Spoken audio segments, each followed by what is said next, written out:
Ömürdün de bir vakısı var, kızmattın da bir vakısı var, birliktin de bir vakısı var. Qaysi bir vaqt kelib bizdan ketamiz. Sadirxo'ja cho'kamiz, birlikda bo'lmay qolamiz. Elning ro'zachiligi bilan, elning rahmati bilan ketayotganda ketishingiz kerak debchi.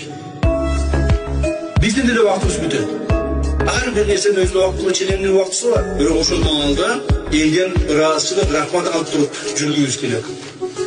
O'shacha mamlakatimiz o'sib o'lib turib, janobi haqqa qaytib uchun proseslarni çok ko'p qo'yishimiz kerak. Mamlakatimiz tartibli bo'lib, aldı oyunu götürmem lazım. O zaman büyük güç hareketi düşmüş olmalıyız. Günün dünü çürkan işte vatanımız. Kırgızlardan Kırgız ekenin, Kırgızlarda dünyaya tanıtığını, Kırgızlardan başka ellerin aldığında başını götürüp, başını büyük götürüp, biz Kırgızız dep sınıfına turgan dengeli jetkizem degen oyun var.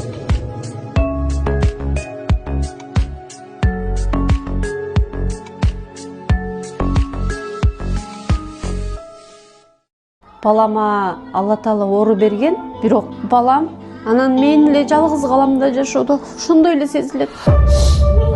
Балам аты Умар, ТЦП, врожденный паралич. Балам 6 жашта. Балам ооруганда кадимкидей чогуу тырышып, бүт денем кыйналат. Бир Алла билет.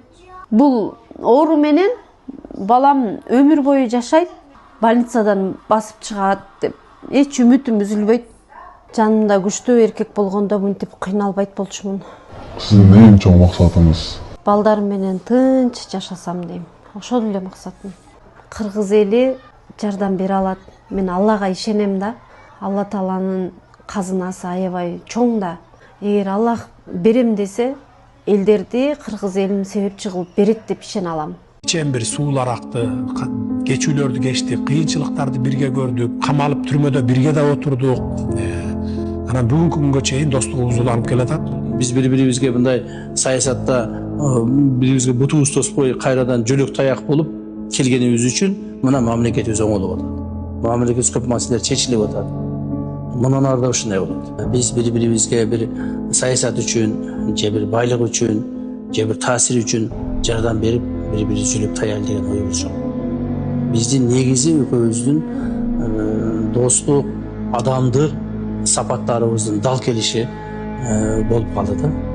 Достугубуз экөөбүздүн түбөлүк бойдон калат. Бул достугубуз биздин экөөбүздүн жеке эле кызыкчылыгыбыз үчүн эмес, биз мамлекетибиздин, элдин кызыкчылыгы үчүн ушу достугубузду колдонобуз деп антташканбыз. Ошол бойдон биздин достугубуз түбөлүк калышат. Бирок ошол эле мезгилде биздин кызыкчылыгыбыз да дал келди. Биздин негизи кызыкчылыгыбыз бул мамлекетибиз. Кыргызды сүйгөндүгүбүз, кыргыз элин, кыргыз мамлекетин сүйгөндүгүбүз. Ушул дал келип калды да. Эч качан биздин достугубузду эч ким бир гана Кудай ажыратышы мүмкүн. Атак мындай ушактар, ортого түшкөн интригалар биздин достугубузду ажырата албайт. Кудай буйрса, бизди Садыркожо экөөбүздү бул өмүрдө, бул турмушта, бул жашоодо ажыраштыруу. Бул өмүрдүн бүткөндүгүнүн гана себеби болушу мүмкүн да. Башка себеп болушу мүмкүн эмес. Мен мындан ары дагы ушул Кудай буйрса, Кудай ден соолук берип иштеп турсак, ушундай таризде өмүрүбүздү улантсак, бүтүрсөк деген оюм бар. Арабаңыздар кандайсыздар? Биздин президентибиз Садыр Нуркожоевич бир канча жолу өзүнүн кайрылуусунда мен Кыргызстанды өнүктүргүм келет, бир өнүккөн 50 мамлекеттин катарына кошкум келет деп байма-бай айтып келет да. Анан кечегидеги чоң иш-чараларынан кийин мен көрүп алып аябай суктандым. Чынын айтканда, ушу коңшу өлкөнүн президенттери өздөрүнүн аккаунттарынан, өздөрүнүн Facebook, Instagram баракчаларынан биз Кыргызстанга бардык, Кыргызстанда бизди ушинтип тосуп алды, ушундай марекелер болду деп өздөрүнүн жеке баракчаларында бөлүшкөндөрүн мен көрүп алып аябай суктандым да. Анан алардын дагы ошол мамлекеттик каналдарынан көрсөтүп атты, ушундай Кыргызстанда ушундай өнүгүү болуп атыптыр, өсүү болуп атыптыр, чоң иш-чаралар уюштурулуп атыптыр деп. Анан ошол бардык эле Азербайжанда, Тажикстанда, Өзбекстан, Казакстан, бул коңшу мамлекеттердин баарынын мамлекеттик телеканалдарында ушундай чоң бир эмелер болду да, трансляцияларчы. То есть алар көрсөтүп атты ошол башка өлкөнүн президенттери биз Кыргызстанга келдик депчи. Бул биздин Кыргызстандын туристикалык бир мындай деңгээлин абдан көтөрдү. Негизи биздин президентибиз өзү мындай брендти жакшы көрөт экен да, брендти, люксту, качествонычы. Анан ошол элдер негизи эмнеге акча төлөйт? Элдер ошол люкска, качествого, брендке акча төлөгөнгө дайын. Ошол нерседен акчасын аябайт. Кыргыз болсун, башка өлкөдөн келген адам болсун, алар ошол нерсеге акчасын аябай беришет да. Анан ошон үчүн бүгүнкү күндө биздин президентибиз ошол Ысык көлдүн тегерегинде люкс отелдерди, брендовый бир чоң бир отелдерди, мейманканаларды салып, ошону дүйнөлүк брендке айландырып атканы бул мени сүйүндүрөт. Ошон үчүн Кыргызстаныбыз өсө берсин, өнө берсин. Анан ушуга жараша биз дагы адамдарды кабыл алганды, коңшу мамлекеттер менен алака түзгөндү дагы жакшы билишибиз керек. Мисалы мен азыр этнокомплекс Супарада отурам. Анан бул жерде адамдарга болгон мамиле, кардарларга болгон мамиле такыр бөлөк. Кашка суу, балык жасаган кашка суудай эмес. Алар караңгы кашка суунун ээси, хозяйыны, ошол жерде иштегендердин баардыгы караңгы да. Эмнеге дегенде алар кардарларга мамиле кылганды билбейт. Кардарларын капа кылат. Жесең же, жебесең кете бер дегендейчи.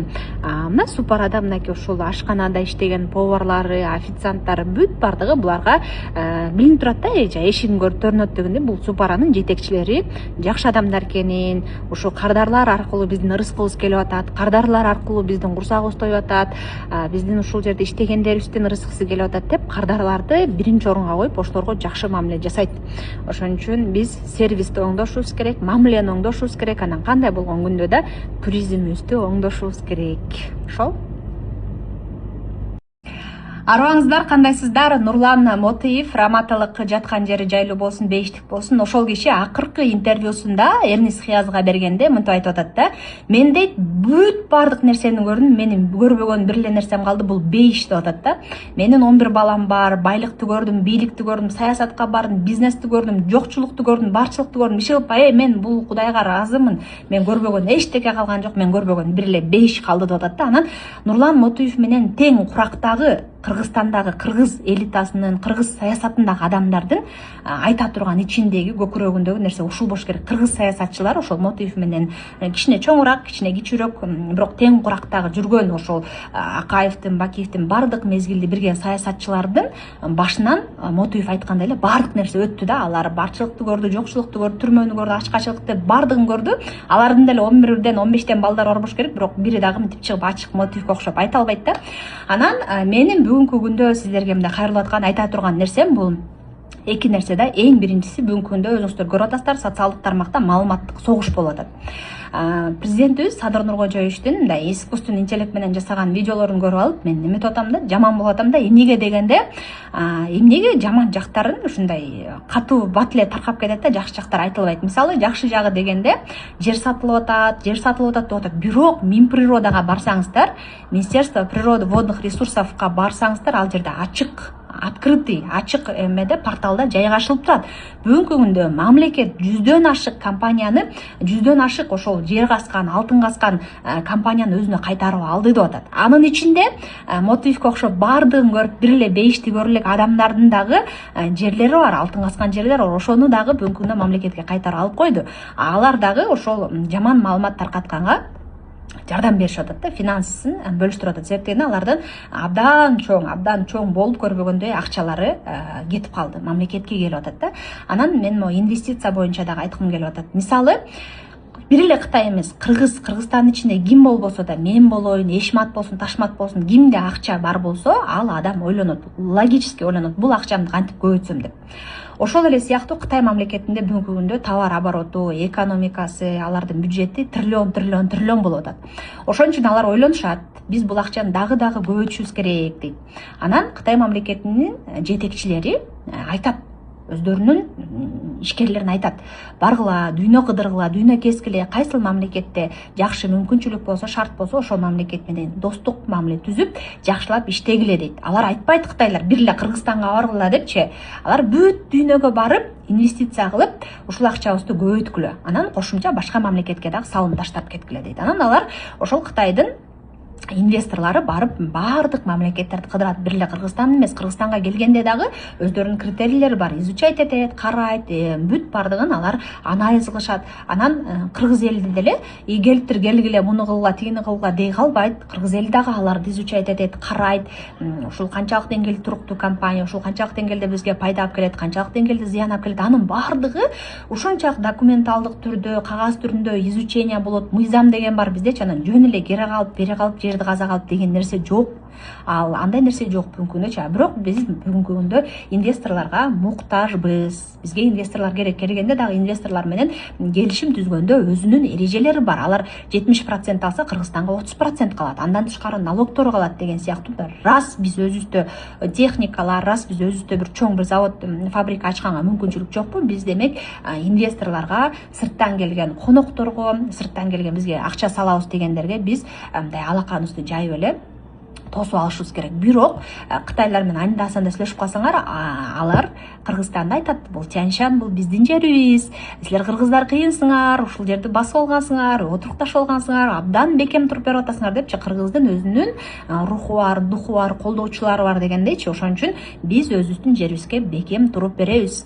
Анан сатылып атат, анан булар көбөйүп кетти, анан каптап кетти деген нерсенин баардыгы мен ойлойм бул чындыкка анчалык деле дал келбей турган нерсе. Себеп дегенде бир эле Кытай эмес, бизге деген Турциядан келет, бизге Испаниядан келет, бизге деген эмеден келет, Араб Эмираттарынан келет, мисалы үчүн эме болуп инвестор болуп келишет. Арабтар канча деген завод, фабрика, тиги үйлөрдү, мечиттерди салып берип атат. Бирок аларды биз жашынакай эле нормалдуу эле кабыл алып атпайлыбы? Элдин жүрөгүн оюткан нерсе мына ушинтип чыгып кетет да. Анан биз бүгүнкү күндө Ысык көл областында лагерь уюштуруп атабыз да. Азыркы учурда лагерде 150гө жакын бала жүрөт. Биз өзүм балдарды алып чыгып тоого чыгайын десем, балдар тоого чыга албайт. Выносливость деген жок жаштардачы. 5 километр баскан эле жеке башым ооруп атат, ичим ооруп атат, жүрөгүм айланып атат, кулайын деп атам, өлөйүн деп атам деп артка кайтып кетти да. Анан мен өзүм чыктым. Тоң районунда Бакамбайда Шатылы деген жайлоо бар экен. Ошол жайлоого чыктым. Чокусуна чыгып көрүп, өзүнчө бир духум, рухум көтөрүлдү да. Кыргыз тоого чыкканда кыргыздын коду ойгонот. Ошон үчүн тоого көбүрөөк чыгыңыздар. Тоо сатылып атат, жер сатылып атат, суу сатылып атат дебей чыгыңыздар. Бүгүнкү күндө дагы бир ключевой момент айта турган болсом, бүгүнкү күндө мамлекет кыргыздарга, кыргыз жарандарына, кыргыз жаштарына чоң мүмкүнчүлүк түзүп атат. 49 жылга жер берип атат. Ошол жайлоолорду арендага алып иштетиңиздер, бизнес кылыңыздар. Мындай мүмкүнчүлүк толтура биздечи. Мүмкүнчүлүк чексиз. Ошону болгону жаштар барып, алып, мыйзам менен дос болуп иш кылсак болот, бизнес кылсак болот. Ошол тоого чыксам дагы, тоонун эң чокусуна чыккандан кийин өзүнчө духум көтөрүлүп, рухум көтөрүлүп, бир башкача болуп кеттим да, мындайчы, ичимде бир мындай башкача нерселер ойгонуп кетти да. Анан ошол жерге чыксам дагы 5-6 туристтер, англисче сүйлөгөн англичаниндер да.